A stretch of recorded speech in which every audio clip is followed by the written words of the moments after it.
Hey guys, welcome to my December TBR video. I'm kind of having a moment where I'm realizing that's the last month of the year. Like we're getting that close. It's kind of blowing my mind. So for December, I'm going to have a busy month because I am participating in Vlogmas once again. I do this every year. This year I'm doing something slightly different. Instead of having a video every day from December 1st till the 24th, I will be having a video every weekday during that time. So this is like my official Vlogmas announcement, and I have a list of videos already that I want to do. If you guys have specific requests, let me know. Maybe I can work it in there. So I'm going to be doing a lot of filming in the month of December. And so my TBR, I want to try to keep smaller, keeping in mind that I probably won't read much for the first half of December, and then the second half I will be taking a bit more of a break here, and then we'll hopefully have more time for reading. So I'm gonna try to keep this small. That doesn't always work when I try it, but we'll see. There are two specific kind of like books, things I'm doing each month this year that I need books for. One is my Read Your Bookshelf challenge, and for those that have been asking, my next video should be the announcement for the 2024 Read Your Bookshelf challenge. I'm kind of going above and beyond. I'm not sure I'm ever going to top this, but we're going big for 2024, so that will be coming. But for the last prompt for the 2023 Read Your Bookshelf challenge, the prompt is to read a book within 20 pages of your November book. So this year I did all the prompts played off of the book that you read for the challenge the month before. So I ended up reading A Nun in the Closet for November because November's prompt was to read a book in a different time period than your October book. My October book, Tolkien's gonna jump on here. Yes, you're gonna come up and say hello? My October book was set in 1870, so my November book I chose was set in 1970. Why are you eating my shirt? Go be a good book cat. There you go. Okay, we'll go like that. Tolkien wants to be in the spotlight. Anyway, so then I read A Nun in the Closet because it was set during a different time period. And so this one has 213 pages, so I need to go through my shelves and pick a book. You want to check that one out? Do you approve? Pick a book that is within 200 pages of this, so right around like the 190 to 230 mark. So I'm going to quickly do that. One thing I could possibly do is stick with Dorothy Gilman and do like a Mrs. Polifax book. Maybe I'll try to branch out a little bit more. That's a low page count to try to find a book for, but I will see what I can do.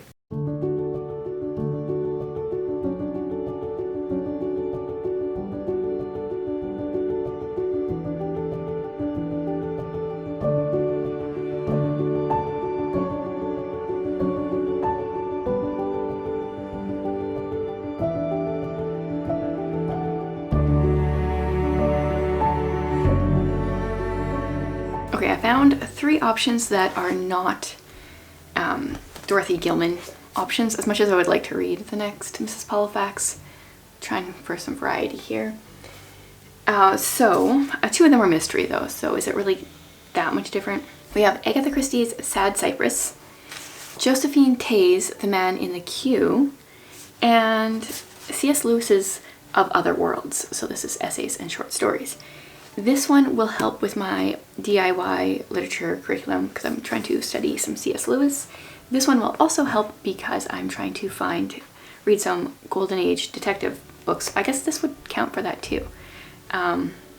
So they kind of all work. I'm just gonna do a random number generator, and we will go in the order that I said here. So we got Sad Cypress is number 1, The Man in the Queue is number 2, and Of Other Worlds is number 3.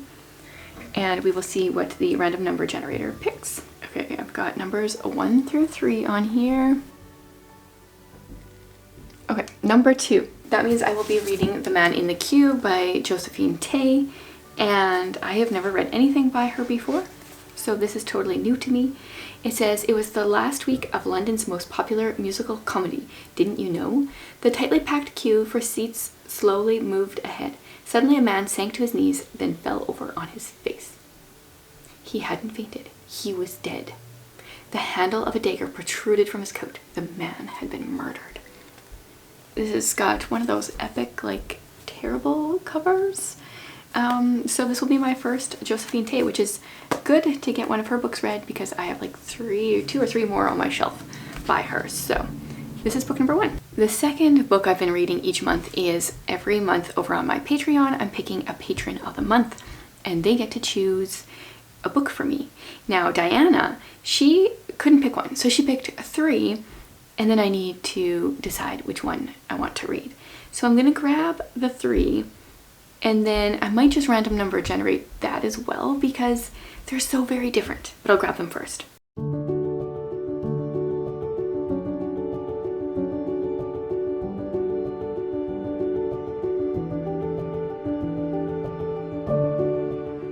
Okay, she's given quite the variety. The first one is Dune, and this one she said because I haven't read sci-fi in a while, which is true.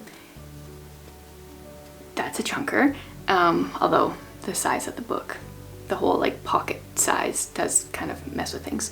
So this is gonna be number 1. Number 2 is The Moonstone by Wilkie Collins. I'm actually very excited to read this book. She said because it's a Victorian classic detective mystery. I mean, that sounds interesting. And then the third one is Jane Austen at Home because Lucy Worsley is so entertaining, which I don't think I've ever read anything by her, but this is a biography of Jane Austen. So this will be number 3, The Moonstone's gonna be number 2, and Dune is gonna be number 1. Any of those will be good, but like they're so very different. Okay, so once again, we've got random number generator. Number 1. Oh no. I honestly don't know if Dune is really any bigger than the other ones or if it's just the formatting, but Dune. I will be reading Dune.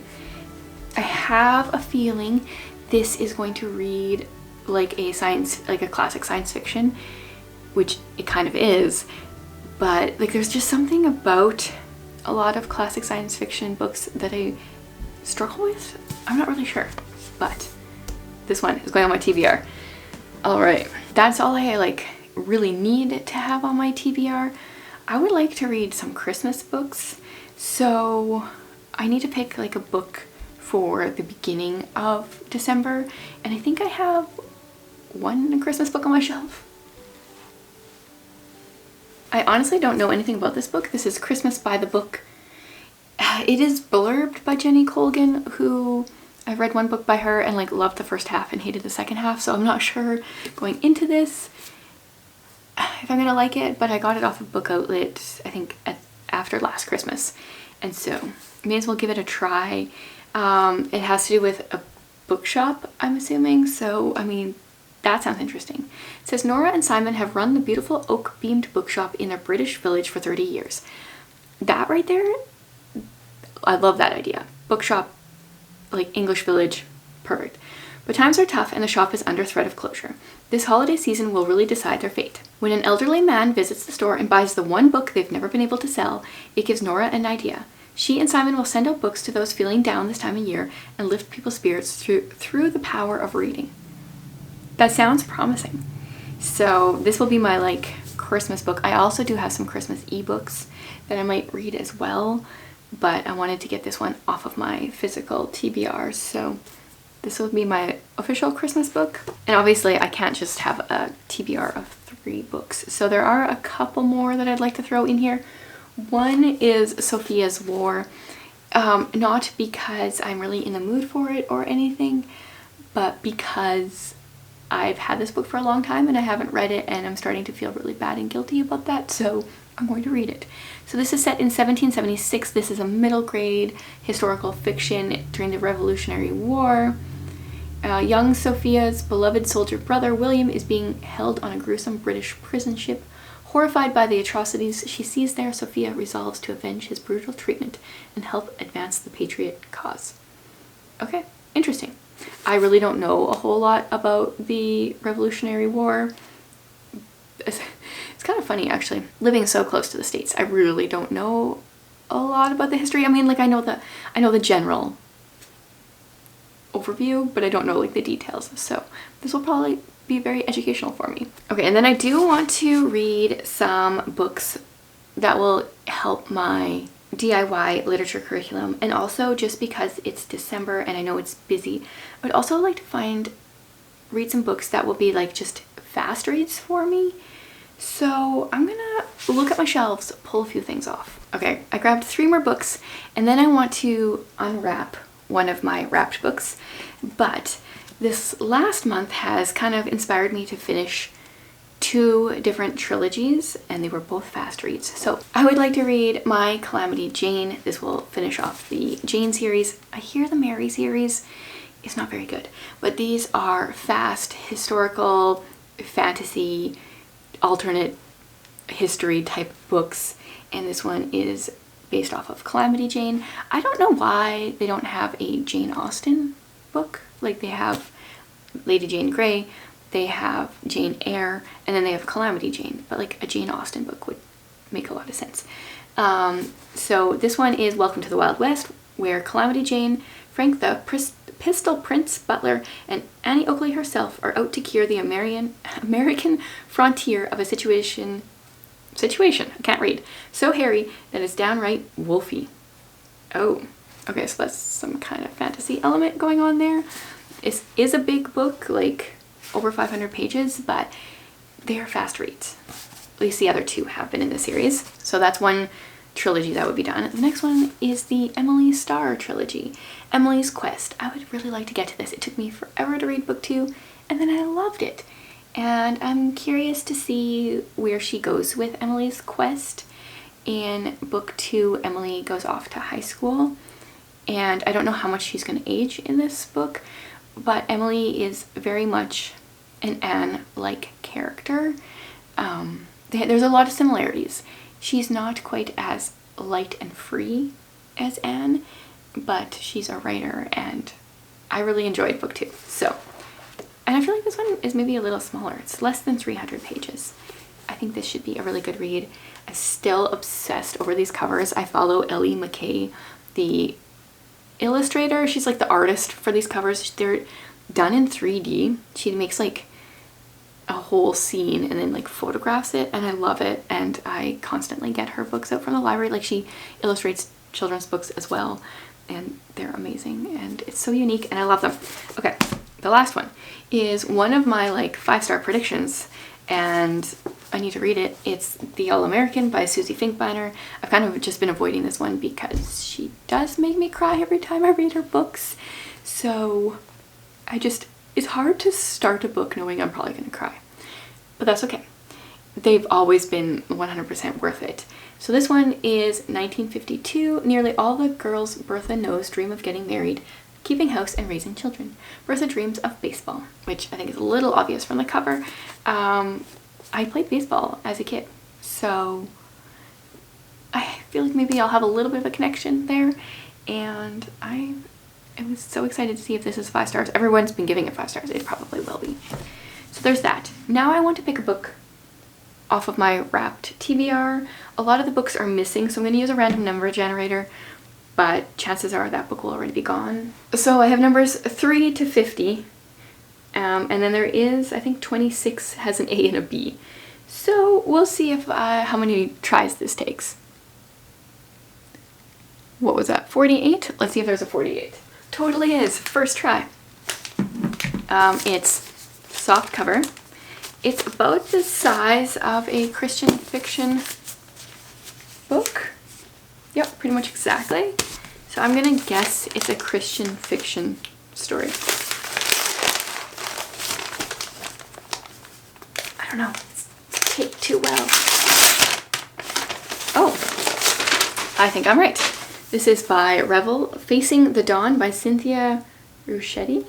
I think this was just a cover buy when I bought it. I totally forgot about this book. That's the problem. Wrapping books was a terrible idea because I totally forget about the ones that are there, and I specifically wrapped the ones I was kind of the most excited to read, so that was a fail.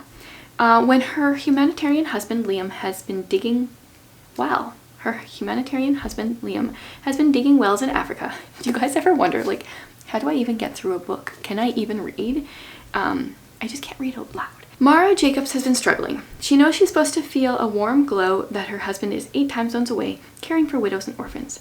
But she's exhausted, working a demanding yet unrewarding job, trying to manage their 3 detention-prone and needy kids, feeling at her to-repair list and fading like a garment left too long in the sun. Okay, that's very different. It's like contemporary Christian fiction, but probably not romance, so that'd be very different. I'm curious. I think I'll either like love it or really not. Like I feel like it will be one extreme or the other. So, did I keep this TBR small? Not necessarily. It's smaller than some months. There's 2, 4, 6, 8 books on it, and like I'm more than willing to venture from this, read library books, skip books from here, but these are the books that I'm going to try to prioritize in the month if all goes well. Hopefully I can get all or most. It's very different with Vlogmas coming up. I'm not sure how much time I'm actually going to have, but I'm going to try to read all of these. I would love to hear what you guys are reading in December, if there's like some books you really want to get in before the end of the year, and if you think that there's a book in here that I'm just going to love. There's definitely some good options. Thanks so much for hanging out with me again.